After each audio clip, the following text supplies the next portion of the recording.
ओम शांति। मेरे मीठे मीठे भाई और बहनों, बाबा के इस अनमोल खजाना यानी ज्ञान रूपी मुरली को जन जन तक पहुंचाना हम सब की कर्तव्य नहीं बल्कि धर्म है। मैं तो अपना धर्म निभा रही हूँ। अब आपकी बारी। आप भी अपनी व्हाट्सएप और फेसबुक और दूसरे सोशल मीडिया के ग्रुप में शेयर कीजिए। क्या पता आपके इस नेक काम की वजह से किसी की जिंदगी जीने की एक नई राह मिल जाए। और हाँ, आप भी इस YouTube चैनल को सब्सक्राइब कर लीजिएगा ताकि आपको भी रोजाना बाबा की मुरली को सर्च करना ना पड़े। शिव बाबा की अमृत वर्षा हम सब पर ऐसे ही बरसते रहे। अब सुनते हैं आज की मुरली। ओम शांति। 10 दिसंबर 2021 बाबा के महावाक्य। मीठे बच्चे, देह अभिमान में आने से पाप होते हैं, इसलिए देही अभिमानी बनो। तुम्हारे मैनर्स बहुत अच्छे होने चाहिए, किसी को भी दुख नहीं देना है। प्रश्न: 21 जन्मों की प्रारब्ध बनाने के लिए बाप कौन सी सहज युक्ति बताते हैं? उत्तर: बच्चे, यह ईश्वरीय बैंक है। इसमें जितना जमा करेंगे उतना 21 जन्म प्रारब्ध पाएंगे। ईश्वरीय स्थापना के कार्य में सफल करने से ही जमा होगा, बाकी तो सबका दिवाला निकलना ही है। यह है ही दुख धाम। अर्थक्वेक होगी, आग लगेगी, सबको घाटा पड़ना है। इसलिए कहते हैं, किनकी दबी रहेगी धूल में, किनकी राजा खाए। सफल उसी की होए जो धनी के नाम लगाए। ओम शांति।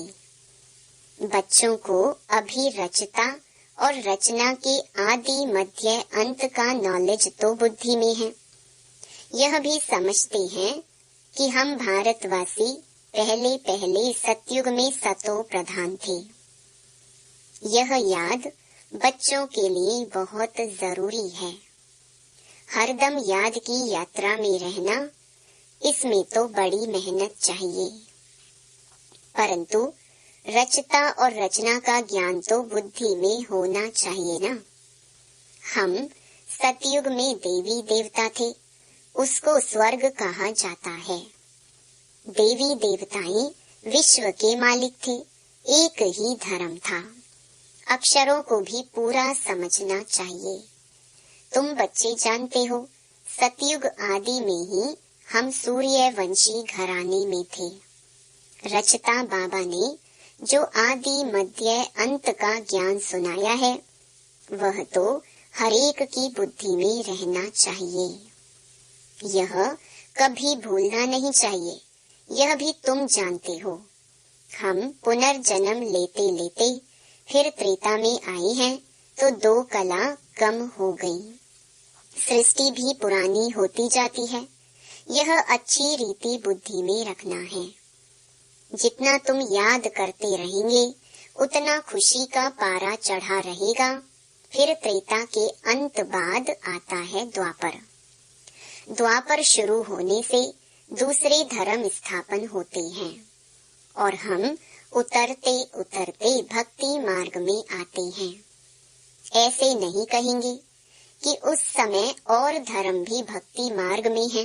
नहीं, यह कहानी सारी तुम भारतवासियों के लिए है। भल रावण राज्य है, परंतु उन्हों के लिए रावण राज्य नहीं कहेंगे। वह अपने समय पर सतो प्रधान, सतो रजो तमो में आते हैं।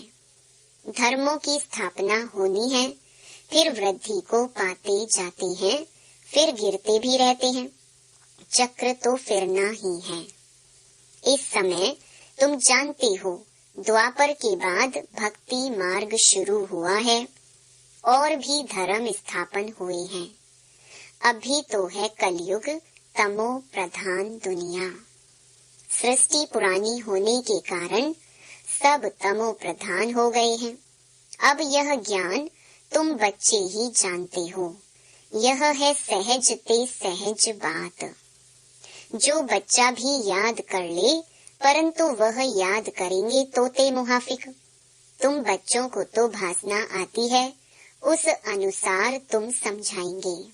तुम जानते हो सारा झाड़ जड़जड़ीभूत अवस्था को पाया हुआ है। पहले पहले जो आदि सनातन देवी देवता धर्म था, उनका फाउंडेशन अब है नहीं। भल है भी तो वह अपने को हिंदू कहलाते हैं, इसलिए कहा जाता है देवी देवता धर्म है नहीं, प्राय लोप है। सब पतित बन गए हैं, इसलिए अपने को देवता कोई कहलाता नहीं। ना वह धर्म है ना कर्म है। सतयुग में तो सबका कर्म अकर्म हो जाता है। यहाँ मनुष्य जो कर्म करते हैं वह विकर्म बन जाता है। तमो प्रधान होने के कारण अपने को देवता कोई कहला नहीं सकते हैं। ड्रामा प्लान अनुसार यह भी नोंद है, जब धर्म प्रायलोप हो तब तो बाबा आकर सत धर्म की स्थापना करे और अनेक धर्मों का विनाश कराए। नई दुनिया में एक ही आदि सनातन देवी देवता धर्म था। अब शिव बाबा आकर फिर से ब्रह्मा द्वारा देवी देवता धर्म की स्थापना करते हैं। तुम हो मुख वंशावली ब्राह्मण। क्राइस्ट द्वारा जो क्रिश्चियन बने उन्हें भी मुख वंशावली कहेंगे। बच्चे तो नहीं थे ना, वैसे तुम भी ब्रह्मा द्वारा ब्राह्मण बने हो। असल में तुम हो शिव बाबा के बच्चे। इस समय तुम ब्रह्मा द्वारा ब्राह्मण बने हो। शिव बाबा खुद इन द्वारा देवी देवता धर्म की स्थापना करते हैं, क्योंकि उनको ही सारी पुरानी दुनिया का विनाश भी कराना है। वह विनाश का कार्य और कोई करते नहीं, वह तो आकर अपना अपना धर्म स्थापन करते हैं, फिर वह धर्म वृद्धि को पाता है। अभी है ही तमो प्रधान दुनिया, कलयुग का अंत। शास्त्रों में तो कल्प की आयु लाखों वर्ष लिख दी है। तुम जानते हो यह शास्त्र आदि सब भक्ति मार्ग की सामग्री है, जो वहाँ सतयुग में नहीं होगी, वहाँ यह अनेक धर्म नहीं होंगे। यह इस्लामी क्रिश्चियन आदि सब धर्म द्वापर में स्थापन होते हैं। फिर हरेक ने अपना अपना शास्त्र बैठ बनाया है। अभी सारी सृष्टि है पतित, इसीलिए पतित पावन बाप को सब बुलाते हैं कि आकर हमारा दुख हरो और सुख दो। वह भी कहते हैं हमारा गाइड बन हमको घर ले चलो। गाइड तो सबका होता है ना। तुम अभी कॉन्ट्रास्ट को समझ गए हो। वह पंडे तीर्थ यात्रा पर धक्के खिलाते हैं, तुम हो रूहानी पंडे। पांडव संप्रदाय शिव बाबा के बच्चे भी पंडे। बाप रूहानी यात्रा सिखलाते हैं। हे आत्मा, तुम अपने बाप को याद करो और घर को याद करो।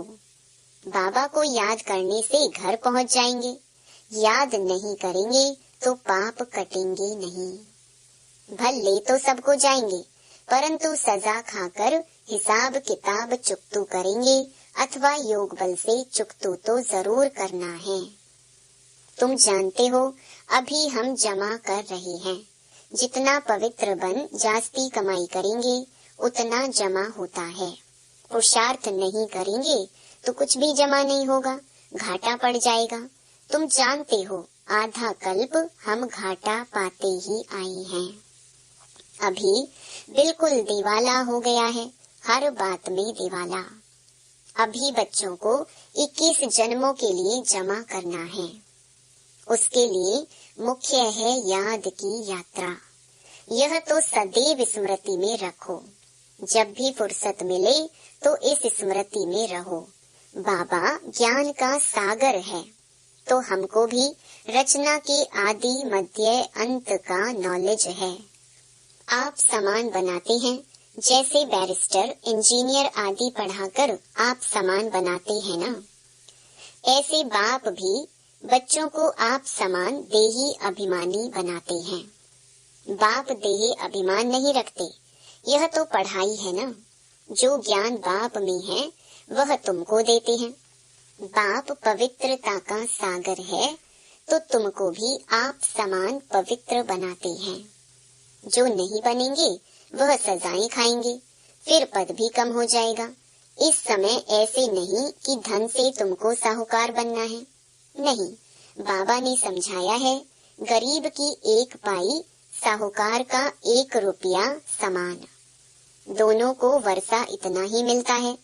बाप है ही गरीब निवाज, इसीलिए गायन भी है अजामिल जैसे पापी, अहिल्या आदि आदि। साहूकार का नाम नहीं गाया जाता है, यह भी समझने की बात है। तुम कहेंगे हम पहले पहले सबसे साहूकार थे, फिर यहाँ ज्ञान भी नंबरवार उठाएंगे तो वहाँ पद भी नंबरवार पाएंगे। माँ बाप को पूरा फॉलो करना है। जैसे बाबा पुरुषार्थ कर ऊंच पद पाते हैं, मम्मा बाबा भी सर्विस करते हैं ना। तुम्हारी यह है रूहानी सेवा। घर घर में संदेश पहुंचाना है। जो कोई ऐसा ना कहे कि हमको तो बाप के आने का संदेश ही नहीं मिला, तो याद कैसे करें। ऐसे कुछ कहानियां भी शास्त्रों में हैं कि भगवान को भी उल्हेना दिया, इसलिए सबको मालूम पड़ना चाहिए। टाइम थोड़ा है। दिन प्रतिदिन प्रदर्शनी मेले आदि की धूम मचती जाती है। अब विलायत के अखबारों में पढ़ता है। शुरू में जब भट्ठी बनी थी तो विलायत तक अखबार में नाम गया। अब फिर यह भी पड़ेगा कि खुद गॉड फादर आकर सबको लिबरेट कर रहे हैं। कहते हैं और सब तरफ से बुद्धि योग तोड़ो, मुझ एक बाप को याद करो तो तुम पावन वन मुक्ति धाम में चले जाएंगे। कोई तो अच्छी रीति समझकर याद करने लग पड़ेंगे। धर्म के बड़े जो होंगे वह फिर नंबरवार आते हैं। सभी धर्मों का झाड़ निराकारी दुनिया से यहाँ आकर वृद्धि को पाता है, फिर पतित दुनिया से चले जाएंगे निराकारी पावन दुनिया में। फिर हरेक अपने अपने समय पर धर्म स्थापन करने आएंगे। यह बुद्धि में रहना चाहिए। सतयुग में एक ही धर्म था, फिर वृद्धि होते होते अनेक धर्म अनेक मत हो जाती हैं। तुम जानते हो यह भारत अविनाशी खंड है, इसमें प्रलय कब होगा नहीं। इन बातों को सिमरण करते रहो। यह तुम्हारी ईश्वरीय मिशन है। सेंटर्स खुलते जाते हैं। अब विनाश भी सामने खड़ा है। इन आँखों से जो कुछ देखते हो वह सतयुग में कुछ भी नहीं रहेगा, जंगल हो जाएगा। आबू थोड़े ही सतयुग में होगा, दरकार ही नहीं। यह मंदिर आदि सब बाद में भक्ति मार्ग में बनेंगे। कितनी ऊंची पहाड़ी पर मंदिर बनाते हैं, फिर ठंडी में बंद कर नीचे उतर आते हैं। तुम तो पहाड़ी पर बैठे हो, अंत में सब पहाड़ी पर ही साक्षात्कार होंगे। बाबा बतलाते हैं, मुझे भी जब साक्षात्कार हुआ था तो मैं पहाड़ी पर था। अब भी पहाड़ी पर आकर अनायास ही बैठे हैं। यहाँ बैठे बैठे तुम सब कुछ सुनेंगे और देखेंगे। यहाँ बैठे साक्षात्कार हो सकता है कि कैसे आग लगती है, क्या क्या होता है। रेडियो से, अखबारों से सब कुछ तुम सुनेंगे। टीवी में भी तुम देख सकते हो। आगे चलकर ऐसी ऐसी चीजें निकलेंगी जो घर बैठे सब दिखाई पड़ेगा। रेडियो में कहाँ कहाँ का आवाज सुनाई पड़ता है। यह सब है माया का पॉम्प। तब मनुष्य समझते हैं यह तो स्वर्ग है। स्वर्ग तो तब हो सकता है जब विनाश हो। वहाँ मीठे पानी पर महल होंगे। कहाँ पहाड़ियों पर जाने की दरकार नहीं। वहाँ सदैव बहारी मौसम रहती है। आज गर्मी है, ठंडी है, सब में दुख है। स्वर्ग में दुख का नाम नहीं होगा। तुम ऐसी जगह चलते हो, यह बुद्धि में है कि हमको यह शरीर छोड़ जाना है बाबा के पास। अब हम बाबा द्वारा राजयोग सीख रहे हैं। 5000 वर्ष पहले भी सीखा था। कहते हैं बाबा आप तो वही हो। बाबा जानते हैं जिन्होंने कल्प पहले राज्य भाग्य पाया होगा वह अब भी लेंगे। यह चक्र बुद्धि में होना चाहिए। बरोबर 5000 वर्ष पहले भारत में देवी देवताओं का राज्य था। फिर आधा समय के बाद माया की प्रविष्टता हुई, फिर और धर्म आए, फिर भक्ति मार्ग शुरू हुआ, अर्थात रावण राज्य शुरू हुआ। यह चित्रों पर साफ समझा सकते हो। यह भारत की ही कहानी है कि सतो प्रधान से तमो प्रधान कैसे बनते हैं। फिर जब विनाश का समय होता है तो सब विनाश काले विपरीत बुद्धि हो जाते हैं। मेले प्रदर्शनी में बड़ी युक्ति से चित्र रखने चाहिए। तुम्हारा यह ज्ञान है गुप्त, यहाँ हथियार आदि की कोई बात नहीं। तुम बहुत साधारण हो। तुम चलते फिरते घूमते बाप की याद में रहते हो। कोई तुम्हारे से पूछे तुम वेदों शास्त्रों को मानते हो? बोलो हाँ जी, हम उन्हों को अच्छी रीति जानते हैं कि इनसे भगवान की प्राप्ति नहीं हो सकती है। यह सब भक्ति मार्ग की सामग्री है। सतयुग में सब पावन आत्माएं थी। गीत भी है ना, जाग सजनिया जाग। नई दुनिया में सब कुछ नया होगा। बाबा आकर नई दुनिया के लिए नई कहानियाँ सुनाते हैं। सीनरियाँ सब नई होंगी। प्रदर्शनी में आते बहुत हैं, ओपिनियन भी लिखते हैं। बहुत अच्छा है, यह सबको समझाना चाहिए, परंतु खुद कुछ भी समझते नहीं हैं। कोर्टों में कोई मुश्किल ही निकलते हैं, परंतु सर्विस तो होनी है, ढेर प्रजा बनेगी। तुम बच्चे इस ज्ञान का सिमरन करते रहो तो बहुत खुशी रहेगी। यह दुनिया ही दुख की है।